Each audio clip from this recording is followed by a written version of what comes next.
Hey y'all, it's Anime K-Man. Today I'm going to be reviewing the 7th episode of Goblin Slayer. And while this episode started out pretty slow at the beginning, I like how at the very least the second half more than made up for it. Because for one, it finally had the action that I was kind of craving from the previous episodes. And simultaneously, it also had character development, so it didn't skimp on that either. Because for one, I like how finally seemingly we get to see some of the inner layers of Goblin Slayer, because for one, this episode finally explicitly confirmed that yes, that flashback of the boy in one of the previous episodes was Goblin Slayer himself, and while there was enough snippets to kind of tell that little boy was Goblin Slayer, I like how this episode was finally explicit on that. And then simultaneously, I like how this episode shows a bit of his compassionate side when he actually hears Priestess's screams when he's like almost out cold, and then he kind of lifts himself back up, ramages that Goblin champion that was harming the Priestess, and then tells her that this type of stuff happens, but in like a soft voice, not his typical gruff, badass voice. So I like that too, especially when he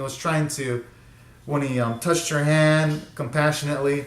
So all in all, I like those subtle snippets of character development for Goblin Slayer.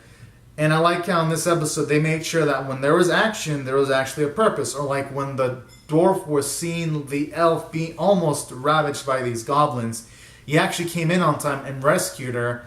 And then you had the elf even thank the dwarf. And it was nice to see these two bonding too with their camaraderie.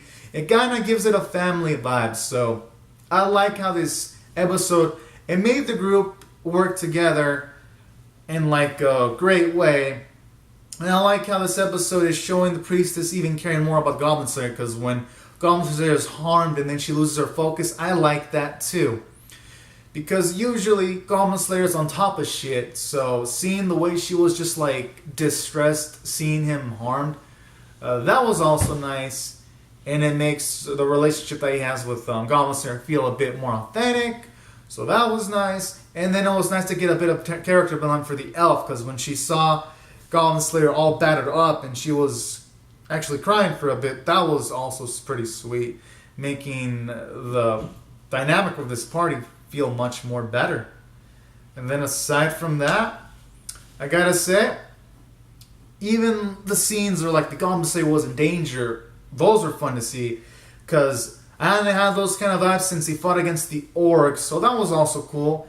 It kind of removes a bit of the Goblin Slayer's plot armor a little bit, because if he had been there just by himself, he would have been fucking demolished. So it was nice to see how everyone in these episodes contributed to a certain extent, because if the Priestess wasn't there to like take the attention of the Goblin champion, Goblin Slayer would have been fucking dead or knocked the fuck out.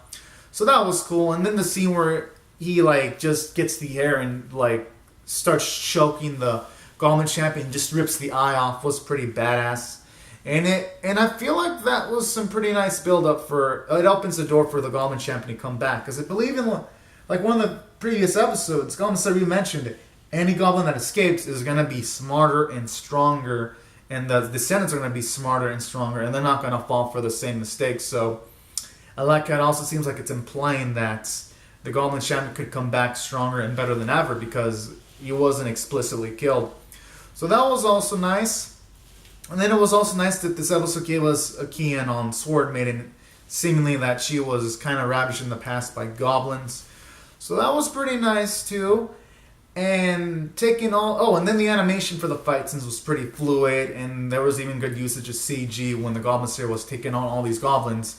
And it fit too, because since the goblins are like green colored, and since Goblin Slayer's arm is kind of like silverish, grayish, it fits in well with the CG, so it doesn't look like a sticking sore thumb.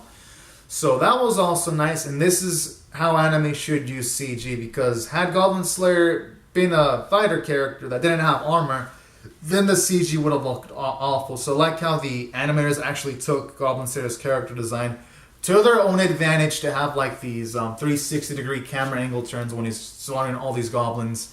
And the CG blood was pretty nice, making for a nice visual treat that we haven't seen from the series in a while, since Goblin Slayer fought the orcs. So that was another positive. And taking all these factors in consideration, I'm going to rate this episode an 8 out of 10 just because it was tense, character development, action, and you just can't ask for more. So anyways, guys and gals, rate the video, subscribe if you want to see more Goblin Slayer episode reviews, and I'll see you guys next week if you subscribe for more.